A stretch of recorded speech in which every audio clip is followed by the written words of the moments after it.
Shkodra ka përmbyllur numërimin për subjektet politike, ku nga 405 qendra votimi janë numëruar 403, ndërsa 2 qendra votimi janë dërguar pranë Komisionit Qendror të Zgjedhjeve për të numëruar për shkak të kontestimeve dhe parregullsive gjatë procesit të numërimit. 403 qendra votimi kanë nxjerrë këtë rezultat në qarkun e Shkodrës: 40.01% për Partinë Demokratike dhe Aleancën për Shqipërinë Madhështore, 37.64% për Partinë Socialiste, 17.11% për Partinë Social-Demokrate, si dhe 1.79% për Koalicionin Euro-Atlantik.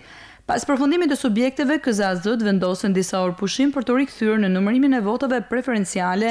KZAZ-ja numër 5 në qytet nisi e para këtë proces.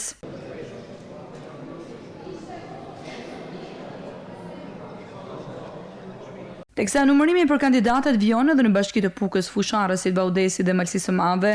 Në KZAZ numër 5 mbarvajtja është e qetë, ndonë se ende nuk ka një afat se kur mund të përfundojë për shkak edhe të procedurave dhe procesverbaleve që duhen të kryen në çdo kandidat, thot kryetari i kësaj KZAZ, Lex Zelgna. Procesi ka shku pas filloi problemit, gjithçka ka qenë në rregull, i kena mbyll. Është vështirë me parashikuar se varet te numëruesi se sa ecin procesi është bajë i komplikuar.